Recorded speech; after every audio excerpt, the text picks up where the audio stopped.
गांव की सुबह हमेशा जैसी नहीं होती। कुछ सुबह सवाल लेकर आती हैं और कुछ जवाब छुपाने के लिए होती हैं। उस दिन भी ऐसा ही हुआ। सूरज अभी पूरी तरह निकला नहीं था। चारों तरफ हल्की धुंध फैली हुई थी। पक्षियों की आवाज़ भी जैसे धीमी पड़ गई थी। नाती चुपचाप खेत की मेड़ पर खड़ा था। उसके मन में एक ही बात घूम रही थी, दादाजी ने कल ऐसा क्यों कहा। तभी पीछे से किसी के कदमों की आहट आई। नाती ने मुड़कर देखा, दादाजी थे।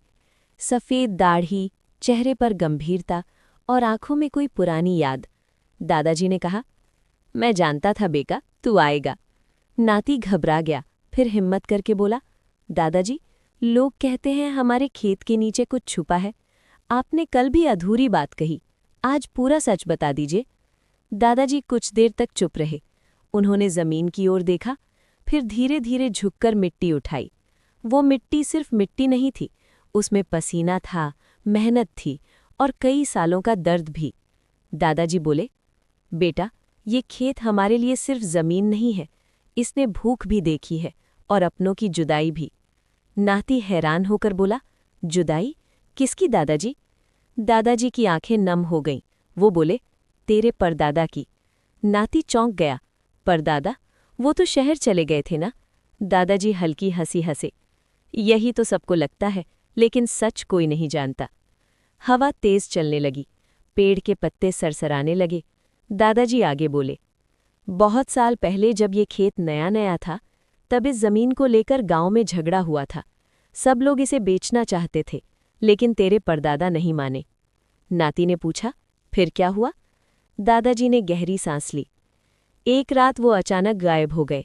सुबह सिर्फ उनके पैरों के निशान मिले, जो इसी खेत तक आकर रुक गए। नाती का दिल तेज धड़कने लगा। तो क्या वो इसी खेत में? दादाजी ने बात काट दी, नहीं बेटा, कुछ बातें जोर से नहीं कही जाती। थोड़ी देर खामोशी रही, फिर दादाजी ने खेत के एक कोने की ओर इशारा किया, वही कोना जिसे देखकर नाती कल चौंक गया था।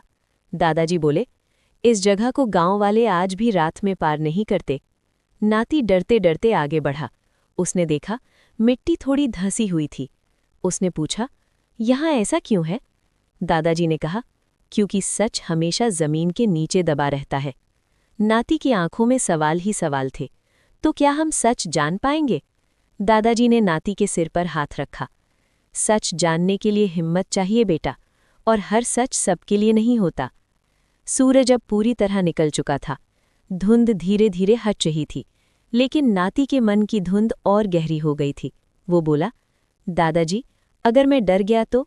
दादाजी मुस्कुराए, तो समझ लेना तू सही रास्ते पर है। इतना कहकर दादाजी खेत से वापस मुड़ गए। नाती वहीं खड़ा रहा। उसकी नज़र उसी धंसी हुई जमीन पर टिकी थी। उसके मन में एक ही सवाल था, क्या सच में इस खेत के नीचे उसके परदादा की कहानी दबी है? और यहीं से एक नया राज, एक नई खोज शुरू होने वाली थी। लेकिन असली सच वो नाती को कब और कैसे मिलेगा, ये कहानी अभी बाकी है। अगला भाग देखने के लिए सब्सक्राइब करें। दादाजी और नाती, गांव के राज।